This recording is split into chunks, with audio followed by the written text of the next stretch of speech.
Hello, a very good morning to all of you. Once again आप सभी का Gupta English classes में स्वागत है। और आज का सेशन बहुत खास होने वाला है। कैसे मैं अभी आपको बताऊंगा, क्योंकि आज हम लोग कुछ ऐसा चीज पढ़ने वाले हैं जो अक्सर परीक्षाओं में पूछे जाते हैं और बच्चों को ऐसे शब्दों में कंफ्यूजन होता है कि इस शब्द का मैं किस रूप में प्रयोग करूं या कंफ्यूजन होता है। तो आज सारी जो कंफ्यूजन है वह आपके दूर होने वाले हैं और एक नया टॉपिक आज पढ़ते हैं जिसका नाम है होमोनिम और होमोफोन। ठीक है, आइए इसको पढ़ते हैं। तो हमारे पास आज का टॉपिक है होमोफोन। क्या नाम है इसका? होमोफोन। और एक और टॉपिक हम लोग पढ़ेंगे जिसका नाम है होमोनिम, है ना, होमोनिम्स। ठीक है, तो इसके बारे में बारी बारी से हम लोग समझने का प्रयास करेंगे कि होमोफोन क्या होता है और होमोनिम क्या होता है। और इसमें जो एक तरह के जो शब्द होते हैं उसको हम लोग फिलअप करने में या समझने में कहीं भूल कर देते हैं कि इसका प्रयोग करें कि इसका प्रयोग करें, किस शब्द को कहां पर कैसे प्रयोग करें, क्या इसका मतलब होगा, इसको आज हम समझने की कोशिश करते हैं। आइए पहले होमोफोन को देखते हैं कि होमोफोन क्या होता है। जैसा कि नाम से स्पष्ट है, having the same sound, right? Try to follow me. Having the same sound but different spelling and meaning. Homophone की विशेषता यह है कि इसमें साउंड, उसका प्रोनाउंसिएशन बिल्कुल सेम होता है ना, लेकिन इसका स्पेलिंग और मीनिंग जो होता है बिल्कुल अलग होता है। इस बात को हम लोग को ध्यान रखना है। क्या ध्यान रखना है?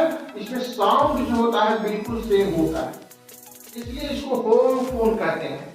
फोन मतलब आवाज, आवाज सेम होता, लेकिन इसका स्पेलिंग और अर्थ दोनों भिन्न होते हैं। ठीक है, तो इसको हम लोग कुछ उदाहरण के माध्यम से समझने की कोशिश करते हैं। इसके बाद हम लोग होमोनिम की भी चर्चा करेंगे। ओके, आइए कुछ उदाहरण से हम लोग समझने का कोशिश करें। यह है सम, SOME सम, और SUM सम, ये भी तो सम है।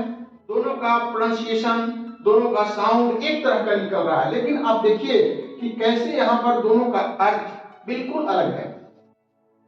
सम का मतलब होता है कुछ, सम का मतलब कुछ होता है, और इस सम का मतलब होता है हिसाब करना, है ना। कैसे जोड़ने में जो हम सम का प्रयोग करते हैं उसको हम लोग कहते हैं सम। यह मैथमेटिकल टर्म है जो कि जोड़ने में अक्सर हम लोग इसका प्रयोग करते हैं, सम ऑफ 2 and 2, राइट। और उसी तरह से I have some books, है ना, इस तरह से। तो इस तरह से सम का मतलब कुछ हुआ और यहाँ पर सम का मतलब हिसाब होता है, जोड़ होता है। सुनने में बिल्कुल समान है, लेकिन देखिए यहाँ पर स्पेलिंग दोनों का अलग अलग है ना, और दोनों के अर्थ भी बिल्कुल अलग हैं। ठीक है, तो हम लोगों ने देखा कि होमोफोन में ये विशेषता है। कुछ और उदाहरण देखते हैं। यह शब्द है न्यू और न्यू, है ना, सुनने में बिल्कुल समान है, लेकिन देखिए यहाँ पर नो का मतलब क्या होता है। यह जो न्यू जो लिखा हुआ है, यह नो शब्द का पास्ट फॉर्म है, KNOW। यह नो से बन गया न्यू। नो का मतलब जानना होता है, इसी का यह पास्ट टेंस है, राइट। और ये न्यू क्या है भाई? ये तो एडजेक्टिव है ना। इसका मतलब होता है नया, इसका मतलब होता है नया, और इसका मतलब होता है जानना, जानता था, राइट। आगे देखिए, यहाँ पर ये हियर क्या है? हियर हमारा वर्ब है, राइट। एक्शन वर्ब है, मतलब क्रिया है, और यहाँ पर हियर जो है एक वर्ब है, ओ कम हियर, राइट। तो हम किसी को बुलाते हैं तो इस हियर का प्रयोग करते हैं। और सुनने वाला जो होता है, इसमें हम लोग HEAR का प्रयोग करते हैं। देखिए यहाँ पर ERE है, HERE है, और यहाँ पर HEAR है। वीक, है ना, हमारे बच्चे कुपोषण के शिकार हो जाते हैं या किसी कारण से, बीमारी से वे कमजोर हो जाते हैं, है ना। तो ऐसी स्थिति में हम लोग कमजोर के लिए इसका प्रयोग करते हैं, वीक, WEAK। वीक का मतलब क्या होता है? कमजोर, राइट। और वीक का मतलब क्या होता है? सप्तम। There are 7 days in a week. तो हम लोग इसमें सप्ताह के जो दिन होते हैं उसमें हम लोग को लिखेंगे, इसका प्रयोग करेंगे सप्ताह, राइट, सप्ताह, ठीक है। सन, सन का मतलब क्या होता है? सन का मतलब ये होता है, ठीक है। ये सन का मतलब ये होता है, sun rises, the sun rises in the east, ठीक है। तो ये सन उगने वाला है, सन सूर्य देवता है ना, और ये सन का मतलब होता है अपना पुत्र, अपना बेटा, he is my sun, okay. तो इस तरह से हम लोग यहाँ पर सन की जगह पर ये वाला सन नहीं लिखेंगे, इसकी जगह पर ये नहीं लिखेंगे। हम लोग को दोनों के स्पेलिंग को अलग अलग जानना जरूरी है, राइट। यहाँ पर देखिए SEASEE, इस सी का मतलब होता है लार्ज बॉडी ऑफ वाटर, पानी का एक बहुत बड़ा समूह है ना, इसको हम लोग कहेंगे समुद्र, है ना, समुद्र, सागर। और इस सी का मतलब क्या होता है? इस सी का मतलब होता है देखना, राइट, इस सी का मतलब होता है देखना। तो ये समुद्र हो गया और ये हो गया देखना, दोनों के स्पेलिंग में थोड़ी सी भिन्नता, राइट। ये देखिए मीट है, मीट यह वर्ब है, क्रिया, और यह जो क्रिया है यह मिलने वाला क्रिया है।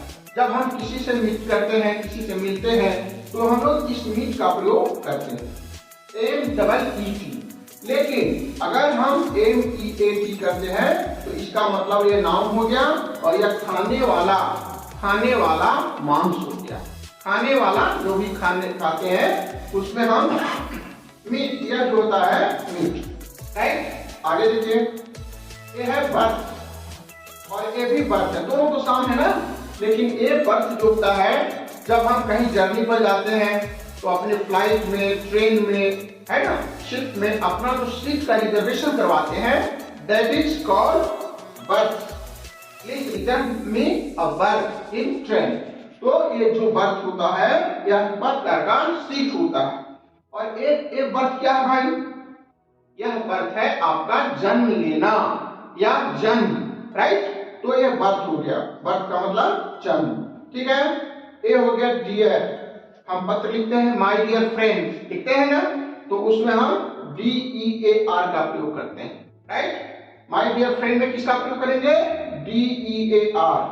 तो हेलो डियर, इसे आप लोग नोट करेंगे। और यहाँ पर डियर, ये डियर क्या है भाई? ये डियर में डबल ई है, ठीक है। तो इसका मतलब होता है एन एनिमल, एक एनिमल का नाम है जो इसको कि हम हिरन के रूप में जानते हैं। गेट, और यहाँ भी एक गेट है, बताइए दोनों में क्या फर्क है? तो ये गेट जो होता है, गेट का मतलब होता है हमारे चलने का स्टाइल, चाल, है ना, जिस अंदाज में हम लोग चलते हैं उसको हम लोग कहते हैं गेट।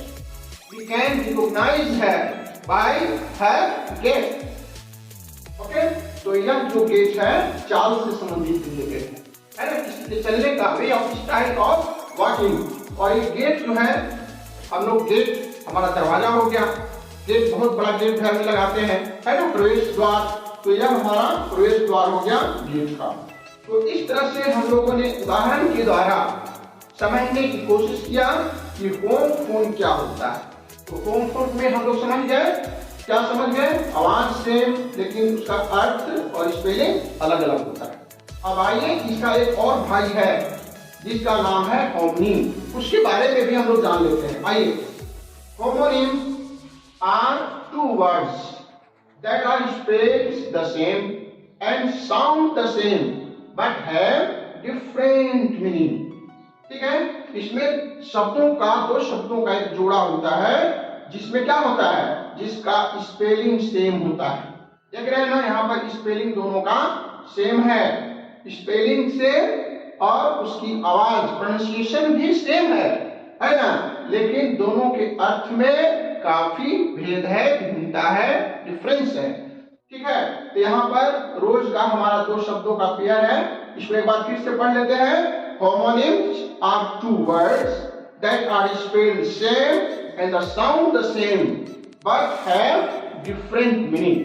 तो होमोनिम को भी समझते हैं कुछ उदाहरण से, ठीक है, राइट। तो ये रोज दो बार लिखा गया है, एक रोज है और ए रोज है, राइट। तो एक ही इसी रोज का एक मतलब होता है अ फ्लावर, जिसे हम लोग गुलाब कहते हैं, राइट। तो इस रोज का मतलब गुलाब हो गया, यह नाउन कर सकते हैं आप। और ये रोज क्या है? रोज जो होता है राइज, रोज, रेजन, है ना। राइज, राइज का मतलब उठना होता है, जगना होता है। तो इस राइज का यह पास्ट फॉर्म है। हर क्रिया का एक फॉर्म अलग अलग होता है, फर्स्ट, सेकेंड, थर्ड, इस तरह का एक फॉर्म होता है। तो उसको हम जो राइज है इसका पास्ट फॉर्म जो है वह रोज हो जाता है, ROS, है ना। तो यहां पर हम लोगों ने पहला होमोनिम देख लिया। नंबर 2 राइट, RIGST दोनों सेम है भैया। लेकिन देखिए एक का मतलब होता है जब हम दाएं बाएं का सेंस करते हैं, लेफ्ट राइट, है ना, अपनी दिशा डायरेक्शन को बताता है कि लेफ्ट घूमो राइट घूमो। तो यहाँ पर ये जो राइट है इसका मतलब होता है दायां भाग, ठीक है, दायां, ठीक है। और ये राइट का मतलब क्या होता है? नीचे वाला राइट का मतलब, इसका मतलब होता है this is my right answer, right, बिल्कुल सत्य, सही, करेक्ट। इसी को हम लोग राइट कहते हैं। चलिए एक और पेड़ को लेते हैं। यह है वॉच, ठीक है, वॉच। वॉच को हम लोग यहाँ पर नाउन के रूप में देख सकते हैं, राइट। मार्क करते चलिएगा, मैं बार बार कभी नाउन कहता हूँ कभी वर्ब कहता हूँ। तो ये नाउन जो है घड़ी है, हम लोग घड़ी के रूप में इसका प्रयोग करेंगे तो यह नाउन हो जाएगा, संज्ञा। लेकिन जब इसे हम वर्ब के रूप में इस्तेमाल करेंगे, है ना, तो इसको हम लोग कहेंगे वॉच। दोनों का मतलब सेम, दोनों का अर्थ अलग अलग है, स्पेलिंग बिल्कुल सेम है। तो एक वॉच का मतलब घड़ी हो गया और एक वॉच का मतलब देखना हो गया, है ना। We always watch TV, right, okay. अब यहाँ पर देखिए एक पेयर और हमने लिया है, वह है काइंड, KIND, राइट। तो काइंड का मतलब दयालु, एडजेक्टिव, है ना, दयालु। यह हमारी विशेषता को बताता है, he is a very kind man, okay. तो ये काइंड हो गया दयालु के सेंस में, ठीक है। लेकिन हम कहते हैं there are 5 kinds of nouns, है ना। हम कहते हैं कि संज्ञा के 5 भेद हैं, 5 प्रकार हैं। तो वहां पर हम इस काइंड का प्रयोग करते हैं, ठीक है। तो यहाँ पर दोनों का अलग अलग भेद है, अलग अलग वाक्यों में अलग भेद है, ठीक है। तो काइंड का मतलब दयालु हो गया और इसी काइंड का मतलब प्रकार या भेद भी होता है। तो अब आज का सेशन समाप्त करने के पहले एक गुजारिश यही है कि आप इसे ध्यान से देखेंगे और बार बार देखेंगे और सेंटेंस फॉर्म करके उसको यथास्थान आप रखने की कोशिश करेंगे, क्योंकि परीक्षाओं में अक्सर ऐसे जोड़े दिए जाते हैं, उसमें जो राइट ऑप्शन होता है उसको हमको चुनना है और उसके प्रयोग को बार बार देखकर समझना है, ठीक है। और यह आप पर हम छोड़ते हैं, आप इसे कितना लाइक करते हैं और कितना सब्सक्राइब करते हैं, कितना इसका प्रचार करते हैं, ठीक है। तो अंतिम एक पेयर हम लोग लेते हैं, जिसका नाम है एड्रेस, ओके। तो एड्रेस जब हम चिट्ठी लिखते हैं तो उस पर पता लिखते हैं, किसी से मिलने जाना होता है तो हम उसका एड्रेस ले लेते हैं, राइट, कि हमको इस पते पर, इस एड्रेस पर वहां पहुंचना है, ठीक है। तो यह आपका एड्रेस हो गया, पता लिखने वाला, राइट। और एक दूसरा एड्रेस क्या है? कोई भी नेता होता है, कोई भी लीडर होता है, अब जब जनसमूह को क्या करता है, एड्रेस करता है, संबोधित करता है, अपनी बात को कहता है, तो वहां भी हम एड्रेस का प्रयोग करते हैं, ठीक है। तो मित्रों, आज हमने 2 महत्वपूर्ण टर्म को जाना, एक है होमोफोन और एक है होमोनिम। तो आप इसको अधिक से अधिक समझने का कोशिश करेंगे, बार बार देखेंगे। That's all for today.